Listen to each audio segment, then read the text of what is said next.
Hello everyone, জয় মা শ্যামসুন্দরী। সবাই কেমন আছো? মায়ের কৃপায় আশা করছি অনেক অনেক ভালো আছো। আমিও কিন্তু ভালোই আছি। প্রথমেই ভোগ দর্শন দিয়ে ভিডিওটি শুরু করছি।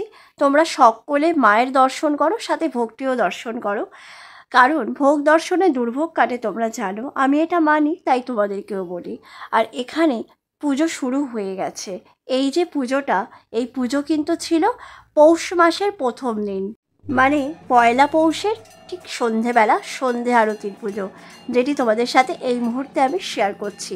আর বলেছিলাম এই পুজোটি দেখেই তোমাদের সাথে একটা অদ্ভুত রোমাঞ্চকর অলৌকিক কাহিনী মায়ের ঘটানো সেটি তোমাদেরকে বলবো। এই ঘটনা বলার জন্যই তোমাদের সাথে ভিডিওটি শেয়ার করা। প্রথমেই ক্ষমা চেয়ে নিচ্ছি যে এই ঘটনাটি আমি অনেক দিন আগেই দেবো বলেছিলাম তোমাদেরকে, কিন্তু অনেক দিন যাবতই আমি লং ভিডিও শেয়ার করতে পারছি না, কারণ একটাই, আমার একটু শারীরিক অসুস্থতা ছিল, সেই কারণে। এখন মায়ের কৃপায় আমি অনেকটা ভালো আছি, তাই তোমাদের সাথে ভিডিওটি শেয়ার করছি।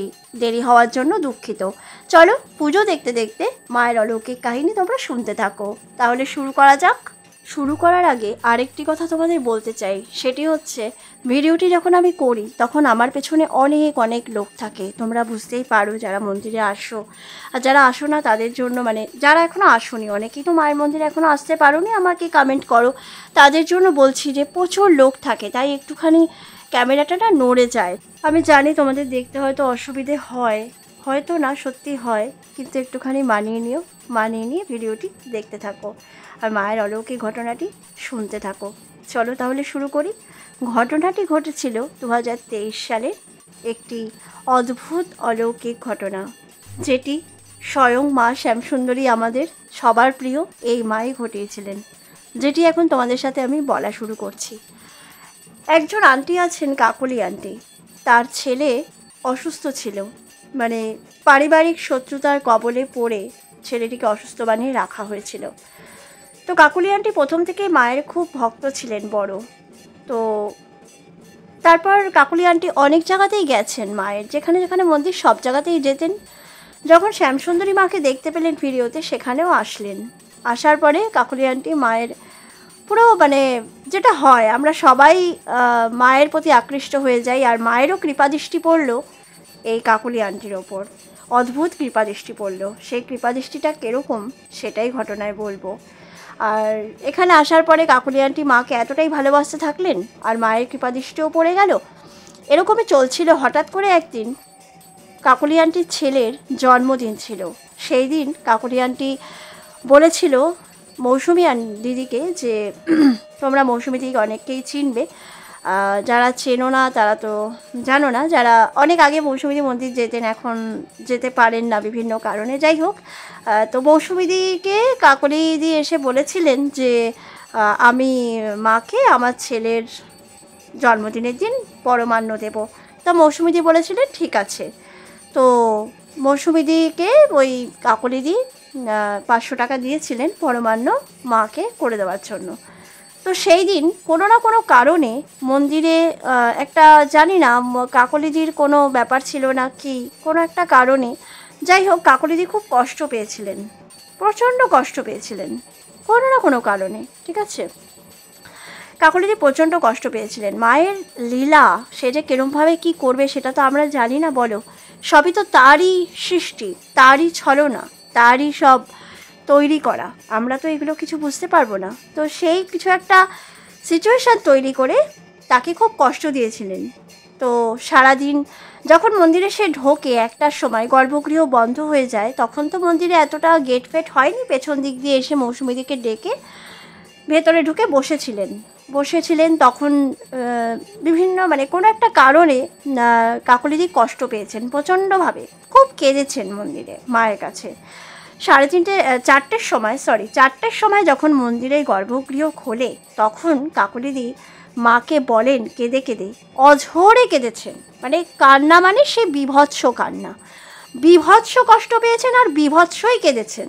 4টের সময় গর্ভগৃহ খোলার পর কাকলিদি বলেন যে মা, আমি আর তোমার কাছে, তোর কাছে, তোমার নয়, তুই করেই বলেছিলেন, সরি, বলছেন যে অ্যাকচুয়ালি কী বলো তো, তোমাদের মাঝখানে একটা কথা বলি, আমি রিয়েলি ভেরি সরি কথাটা বলার জন্য। মায়ের কথা যখন বলি না একটু এদিক ওদিক হয়ে যায়, ও যেরকমভাবে বলায় সেভাবেই বলি, তো তাই একটুখানি ক্ষমা করে দিও শুনতে অসুবিধে হলে, কেমন? তো চলো শুরু করছি আবার। তো কাকলিদি গর্ভগৃহ খোলার পর যখন মাকে দেখেছেন, দেখার পরে মাকে বলেছেন যে মা, তোর কাছে আমি আর জীবনে আসবো না। তুই আমায় আজকে এত কষ্ট দিলি। সৌমাল্যর জন্মদিনের দিন আমি পুজো দিতে এসেছি তোকে পায়েস দেবো বলে, আর তুই আমায় এত কষ্ট দিলি। আমিও তোর মন্দিরে কোনো দিন আসবো না। কাঁদতে কাঁদতে অঝরে কাঁদছেন আর বলেছেন আমি আসবো না, আমি পুষ্পাঞ্জলিও দেবো না, আমি চলে গেলাম বলে বেরিয়ে গেছেন। মৌসুমীদি বলেছেন যে কাকুলিদি কেঁদো না, মা তোমার চোখের জলের দাম ঠিক দেবেন। যথারীতি বাবুইহাটিতে বাড়ি। কথাগুলো খেয়াল করবে ভালো করে প্রত্যেকে, যারা যারা শুনছো ভিডিওটি দেখছো, আমার কথা শুনছো তারা। অদ্ভুত মায়ের লীলা তো, আমার গায়ে কাটা দিচ্ছে। আমি কথা বলতে বলতে এক্সট্রা কথা চলে আসছে, আমি পারছি না এই কথাগুলো না বলে গো। সবাই একটু মাইন্ডেডলি শোনো। যাই হোক, মা শ্যামসুন্দরী কী না করতে পারেন তোমরা এটাই শোনো ভালো করে। তো মৌসুমীদি বলেছেন মা চোখের জলের দাম তোমায় ঠিক দেবেন। আর কাকলিদি কষ্ট পেয়ে মাকে বলেছেন আমি তোর কাছে আসবো না, আমি তোকে পুষ্পাঞ্জলি দেবো না, আমি আর কোনো দিন আসবো না। কাঁদতে কাঁদতে মন্দির থেকে বেরিয়ে যায়। বাবুইহাটিতে বাড়ি, আগেই বললাম। তো বাড়িতে যখন ঢুকেছে 4টের সময় মাকে বলে বেরিয়ে এসছেন, আর বাড়িতে যখন ঢুকেছেন তখন 6:30-7টা বাজে। ফ্ল্যাটে তালাফালা দিয়ে ওপরের দিকে উঠছেন। যখনই ফ্ল্যাটের ভেতর ঢুকেছেন দেখছেন ভোগের একটা গন্ধ বেরোচ্ছে, অদ্ভুত সুন্দর গন্ধ। বলছে মেয়েকে নিয়ে গেছিলো, মেয়েকে বলছে যে মধু এরকম গন্ধ, ভোগের গন্ধ কোথা থেকে আসছে, সন্ধেবেলা কেই বা ভোগ রান্না করছে? বলছে হ্যাঁ মা সত্যি অদ্ভুত গন্ধ তো। তো যথারীতি ওপরে উঠছেন, 3তলার ওপরে থাকেন কাকলিদি। তো যা উপরে উঠছেন কাকলিদি, যতই উঠছেন ততই ভোগের গন্ধ প্রকট হচ্ছে।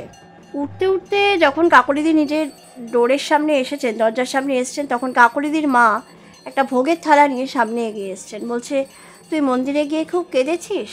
বলছে কী গো, ভোগ তোমার হাতে কে দিয়ে গেল? বলছে তুই কি কেঁদেছিস মন্দিরে গিয়ে, আমাকে আগে বল। বলছে কেন বলো তো? বলছে তুই কেঁদেছিস কি না বল। তা কিছুতেই কাকলিদি বলছেন না, মা কষ্ট পাবেন সেই জন্য। তো তার মেয়ে মধু বলছে হ্যাঁ দিম্মা, মা তো কেঁদেছিল মন্দিরে গিয়ে। কেন বলো তো কী হয়েছে?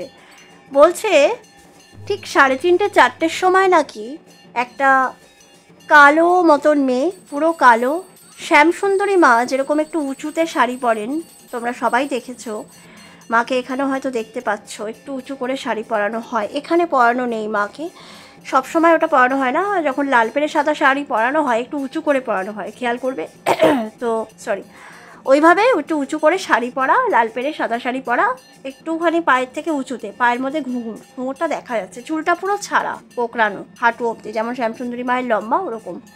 একটা ভোগের থালা নিয়ে এসে ওই কাকলিদির মাকে ডাকছেন 3:30-4টের সময়, এরম সময় এসে, ঠিক যখন গর্ভগৃহ খুলেছিল মন্দিরে, ঠিক সেই সময়। খেয়াল করবে কথাগুলো ভালো করে। তো গিয়ে বলছে ভোগটা নাও তো বাপু, ভোগটা ধরো। বলছে তুমি কে, ভোগ নিয়ে এসছো, কোথা থেকে এসছো? বলছে তুমি ভোগটা ধরো না, তোমার অত কথায় কাজ কি বাপু? তোমার মেয়ে গিয়ে আজকে মন্দিরে ভীষণ কান্নাকাটি করছে, আমার অত কান্নাকাটি পোষায় না বাপু, ভোগটা ধরো তো। বলছে তুমি কোথায় থাকো? বলছে আমি তো ওইখানে থাকি, ওইখানে। বলছে কোথায় সেটা? বলছে না, কিন্তু বলছে ওইখানে ওইখানে, এরম বলছে। তা বলছে তুমি আমার ঘরে আসো, বসো। বলছে না গো, আমার বসার টাইম নেই বাপু, আমার ওখানে কত লোক দাঁড়িয়ে আছে, আমি এখানে তোমার কাছে বসতে পারবো না, ভোগটা ধরো তো বাপু, এত কথায় কাজ কি, অত কান্নাকাটি আমার ভালো লাগে না, ভোগটা ধরো। এরকম মানে এইরকম টোনে কথা বলছে, ভাবো একবার। যাই হোক, জয় মা। বলছে যে ভোগটা ধরো, আমার অনেক কাজ আছে। তো এরকম বলাতে বারবার জিজ্ঞেস করছে কোথায় থাকে, ওইখানে ওইখানে, এরকম বলে যাচ্ছে। তো ভোগটি ওই কাকলিদির মা হাতে নিয়ে নিয়েছেন। তার বয়স কিন্তু 90 আপ, ঠিক আছে, সোজা হয়ে দাঁড়াতে পারেন না, অত ভারী থালা নেবে কি করে, তাও সে নিয়েছেন। কি করে নিয়েছেন মাই জানেন, তোমরাই বুঝে নাও। তারপর কাকলিদির মা বলছেন যে দাঁড়াও, উনি ভেবেছেন যে কেউ হয়তো তালা খুলেছিল, ওই মেয়েটি হয়তো হুট করে ঢুকে পড়েছে, কিন্তু যাওয়ার সময় তো তালা আবার লাগানো আছে, কি করে যাবে? তাই জন্য বলছে দাঁড়াও, ভোগটা দাও, আমি রেখে চাবিটা নিয়ে আসি। এই বলে ভোগটা হাতে নিয়ে জাস্ট ব্যাক করেছে, ব্যাক করে পেছন ফিরেছে, দেখছে আর মেয়েটা নেই। অদ্ভুত। তাড়াতাড়ি করে কাকলিদির মা সোজা হয়ে দাঁড়াতে পারেন না, সেই ভদ্র মহিলা তাড়াতাড়ি করে ভোগ রেখে চাবি নিয়ে নিচ অবধি দৌড়তে দৌড়তে গেছেন, নেই কোথাও নেই, নিচের গেটে ক্রক্সিবেল গেট লক করা। মেয়েটি কোথায় গেল? কীরকম অদ্ভুত, রোমাঞ্চকর, কতখানি অদ্ভুত, এটা তোমরাই আমাকে জানাবে। আমি যতবার কথাটাই মায়ের লীলাটা এইভাবে বলছি না, আমার গায়ে পুরো কাটা দিচ্ছে। আমি জানি না যে এটা কী।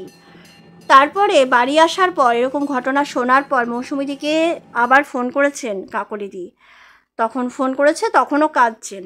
মৌসুমীদি বলছে, তুমি এখনও কাঁদছো? আমি তোমায় বললাম না মা তোমায় ঠিক তোমার চোখের জলের দাম দেবেন। বলছে, মৌসুমী আমি সেই জন্য কাঁদছি না, একটা সাংঘাতিক কাণ্ড ঘটে গেছে। মৌসুমীদি জিজ্ঞেস করাতে সব ঘটনাই কাকলিদি বললেন। তখন মৌসুমীদি বললেন যে, দেখেছো, বলেছিলাম না মা তোমায় চোখের জলের দাম দেবেন। তো যাই হোক, এই হচ্ছে ঘটনা, তোমাদের সাথে শেয়ার করলাম। কাকলিদি তারপর থেকে আজ অবধি সেই থালাটিকে রেখে পুজো করেন আর মায়ের উপাসনা করেন প্রতিদিন রাত 12টার পর। আর মৌসুমীদিও সেই ভোগ প্রসাদের ভাগিদারি হতে পেরেছিলেন, পরম সৌভাগ্য তার। তো পেয়েছিলেন, সেই ভোগের থালায় কী না ছিল না, সব কিছু ছিল, মায়ের স্বয়ং নিয়ে আসা ভোগ। তোমরা তো বুঝতেই পারছো, না হলে মেয়েটি কোথায় গেল? এটা তো একটা অদ্ভুত ব্যাপার না? তো সেই ভোগে ছিল না হেন জিনিস নেই, সব কিছু ছিল, আর অপূর্ব তার স্বাদ, বলে বোঝানো যাবে না। তো চলো, আমার ঘটনা বলাও শেষ, ভিডিও অনেকটা বড় হয়ে যাচ্ছে, এখানেই শেষ করছি। পরবর্তী ভিডিওতে খুব তাড়াতাড়ি দেখা হচ্ছে তোমাদের সাথে। ততক্ষণ অবধি সবাই খুব ভালো থেকো, সুস্থ থেকো, সাবধানে থেকো। মায়ের কৃপা তোমাদের উপর সবসময় বর্ষিত হোক। আর আমার জন্যও প্রে করো, আমি যেন তোমাদের সাথে মায়ের সব কিছু শেয়ার করতে পারি। শেষে তোমাদের কাছে একটাই রিকোয়েস্ট করব, চ্যানেলে নতুন হয়ে থাকলে অবশ্যই কিন্তু সাবস্ক্রাইব করতে হবে। এই রকম ঘটনা পরবর্তীতে আরও আসতে চলেছে জানার জন্য। আর অলরেডি অনেকগুলোই আপলোড করা রয়েছে, তোমরা চাইলে চ্যানেল ভিজিট করে অবশ্যই দেখতে পারো। তো চলো, সবাই ভালো থেকো, সুস্থ থেকো, সাবধানে থেকো। আর ভিডিও ভালো লাগলে অবশ্যই কিন্তু লাইক করতে হবে, আপনজনের সাথে শেয়ার করতে হবে। তাহলে চলো, পরবর্তী ভিডিওতে খুব তাড়াতাড়ি দেখা হচ্ছে। ততক্ষণের জন্য টাটা। जय माँ श्याम सुंदरी, हर हर महादेव, जय जगन्नाथ बलराम सुभद्रा महारानी जी की जय। जय माँ श्याम सुंदरी, जय माँ विपत्तारिणी, जय माँ। ভালো থেকো সকলে।